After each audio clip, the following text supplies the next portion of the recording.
Hey everyone, Adwin's here, and wow, they really are going in on the duo unit train.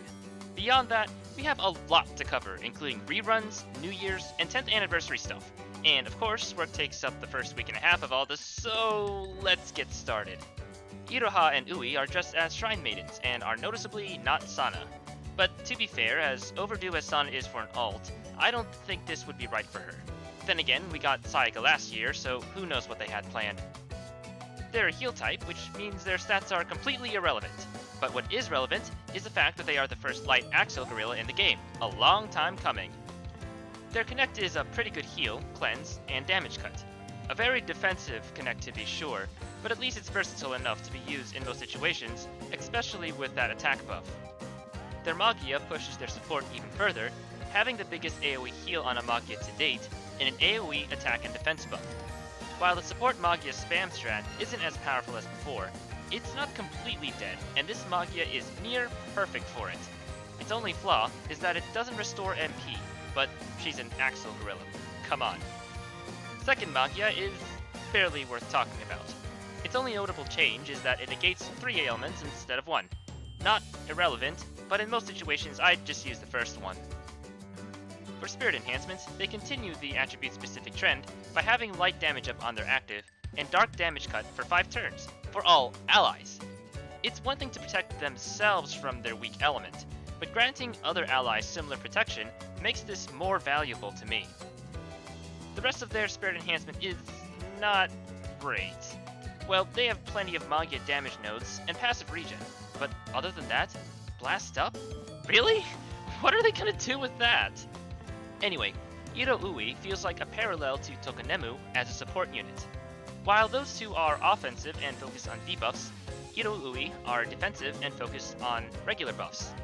There are quite a few minor differences I can easily see as trade-offs between the two, but a major one is that Ui doesn't have such a game-changing skill or plan as Tokonemu do. They have a solid defensive game plan, with a decent supporting Magia, but it's exactly the kind of Magia that was weakened by the MP nerf, meaning you can't easily spam it. Who knows? Maybe if a light Magia team ever becomes meta, they'll be a part of it for the 3 A's alone. But as it is, they're just a good support unit, best used in PvE challenge fights, especially versus dark enemies, which is, well, not bad at least. Well, moving on to the rerun banners on which free pulls have been happening, I've already gone over Haruki Madoka and Mitama, so let's talk about everyone's favorite tomboy rocking a cool kimono. Unsurprisingly, she retains her defense typing from her normal form, and her actual numbers reflect that. Post-spirit enhancement, 13k defense is up there, but it's not the highest, and it makes up for this by having the highest attack of the archetype. 10k is only average overall, but especially with 2B2C, she at least won't be hitting like a wet noodle. Her connect is a little more offensive than her normal form, granting attack and piercing. Honestly, it's great that attack plus is becoming standard, but ignoring defense will greatly increase the target's damage output. There's a reason Momoko was used in the early days of the game, and it wasn't because of charge. Survive is stapled on here too. I guess it's because it assumes other units on the team are squishier than her, so it acts as a failsafe. Her Magia grants herself Survive for 3 turns and extra damage to fire types. But more interestingly, it guarantees crits for 2 turns on her. Since her attack is not hot garbage, and she uses Charge and Blast, this is great for some burst damage. There are 2 main problems with this. First off, you'll need to use up as much of her discs in those 2 turns as possible to get the most out of this effect. Committing to that is not great in case you need to build other Magia or connects. Using other girls to connect to her is a way around this, but it's still pretty committing. Second, she's just not going to build Magia so easily with this disc spread. The Spirit Enhancement would like you to believe otherwise, with fast mana up and NP gain up. These nodes are here to cover this glaring weak spot of hers, and also to try to adapt her to the Magia meta that had developed since her release. But honestly, it just confuses her role. What the hell is she gonna do with Axel up with just 1 A-disc? They definitely should have leaned her in more towards Blast or Charge. More Tech Adepts or even Blast Salutation would have been amazing on her. But no, now she's got the same problem as Iroha, in that she spreads herself too thin, and thus remains as a mediocre tank. Sucks too, because she used to be meta when she came out. She was effectively unkillable. But Magia strats are meant to OTK anything, and support Magias can be stacked to make your party tanky, so there's no need for traditional tanks right now. It's kinda sad. Now, to quickly go over the spirit enhancement of the other New Year's units. Madoka gets a mix of offensive and defensive nodes, including the chance to inflict darkness.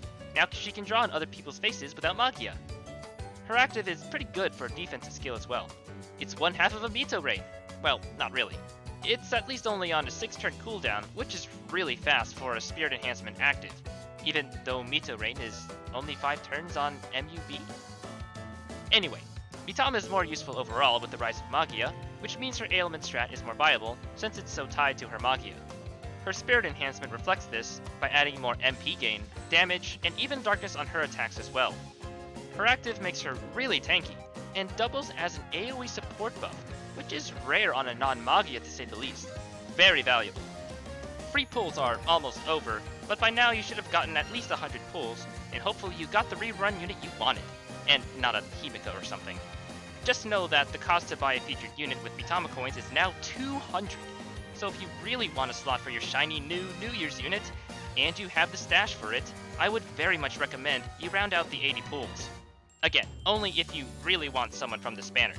We get so many goodies that I'm tempted to save this stuff for later, but at the same time I want to slot my Mitama. Speaking of which, let's go over the New Year's deals. Sorry for being late on these, but there should still be a few days left to buy by the time I upload, if you really want to buy. First off, there's a 10-pull ticket for 10 friend points. Go get that! There are also 2 bronze bags in the Magia Stone shop for $250 each. That includes a 10-pull ticket plus some other goodies. You lose nothing in terms of Magia Stone value, so go get these! Each of the bags in the leftmost tab also include a 10-pull ticket, by the way, so consider that when analyzing the value it has. There are 2 Memoria bags at the bottom. You want these bags for the Over-Limiter cores, which let you unbind a 4-star Memoria, even if it's limited. The silver bag has 1, and the gold has 3.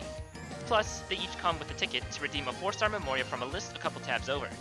There's plenty of good stuff here, including Mito Rain, Bible, Friends, Iroha at the beach, and I'd even recommend Nemu's Memoria, as it's an AoE Magia buff. I won't review each Memoria here, but there's a lot of good choices, if you're into that. Normally I would say don't wail for Memoria, and I'm still not gonna bite here, but the value is pretty good for these bags. The top 2 bags are where it gets spicy. They each get you a bunch of spirit enhancement materials, a Vessel of Origin, which is a reset button for SE, and clear albums, which give you episode experience. The silver one gives you 2 selection tickets for any permanent 4-star unit in the game, except for Mikage because she's too recent. For basically only 50 extra paid stones, that's a fantastic deal.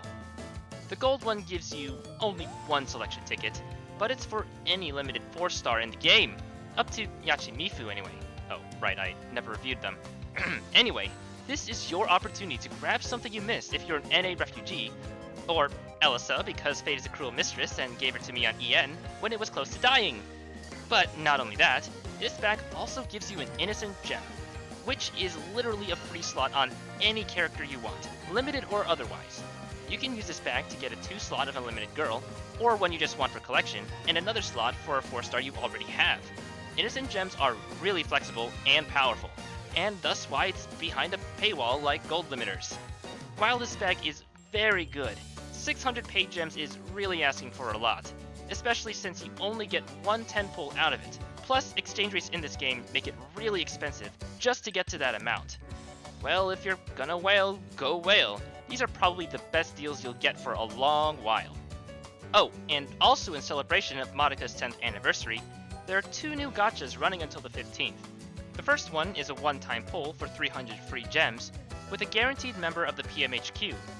Though you could argue that these units have been outclassed over the years, red, blue, and yellow are still good with spirit enhancement, pink is a staple MP battery, and the fact that they include perp, a limited unit, really makes this banner worth it in my eyes. The one next to it is just a rate-up banner for the PMHQ. Still includes Kuomura, but less worth it to me.